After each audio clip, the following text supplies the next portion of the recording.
Michelle Brown. Presiding Officer, and thank you for your statement, Leader of the House. 100 years ago today, the right that so many women had fought and sacrificed so much for became law. Women finally got the right to vote after so many years of struggle. The women won the right to vote is both a testament to the hard work and sacrifice of the suffragettes and their allies both inside and outside Parliament. When those 8.5 million women voted in the general election of December 1918, they exercised the right to decide who would govern the country and them. My great-grandmother's vote and those of her generation could decide who would govern future trade policy, agricultural and fishery policy, economic policy, competition laws, company laws and every other area of governance. That is what the suffragettes fought for.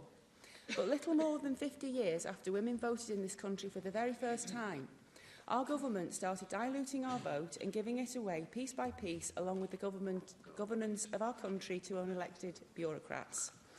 The vote exercised by my generation of women is now subject to qualifications.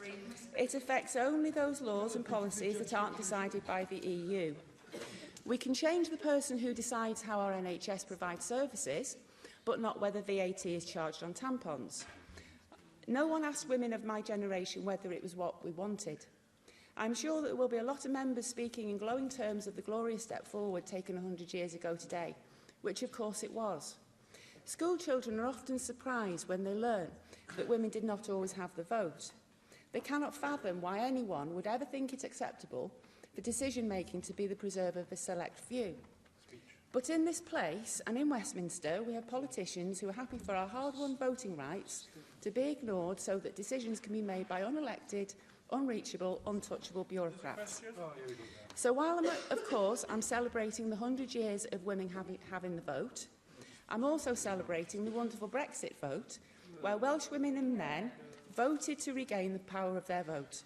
If we don't want to allow the fight, the injuries, deaths and other immense sacrifices the suffrage movement made for us to go to waste, and if we don't want women and men to lose the power of their vote, you must ensure a proper Brexit and the full repatriation of our governance.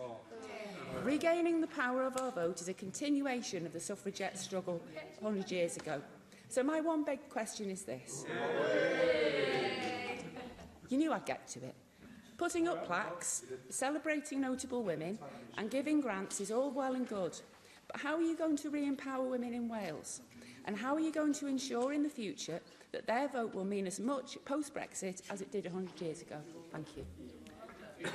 Well, I'm afraid I couldn't disagree with the member more about almost everything she said, which is a shame as part of this vote. I personally exercised my vote in the European elections, and many of the women in my family did so as well. It was always open to people to exercise their vote in the democratic elections for the members of the European Parliament, and indeed we have a previous member of the European Parliament as part of the Labour benches in this Assembly. So I disagree entirely with what Michelle Brown said, but I will make a couple of other remarks. No relative of mine voted in the general election in December 1918 because they were working class and owned nothing. And so actually the celebration of the universal suffrage is the one that I would be looking forward to. Also looking forward to taking forward the debate about votes at 16 so that we lower the voting age so that everybody in this country who's eligible to pay taxes has proper representation in the places that represent them. We had the Brexit vote, and of course the government will honour it, but what we didn't do is have a vote about the terms of that Brexit. We've had that debate elsewhere, we don't need to have it now. But the three themes of the Centenary celebration are very important here, because the educate one is very important. It is very important indeed that people thoroughly understand all of the circumstances of their democracy, and so that they continue to make the right decision when they exercise their vote responsibly.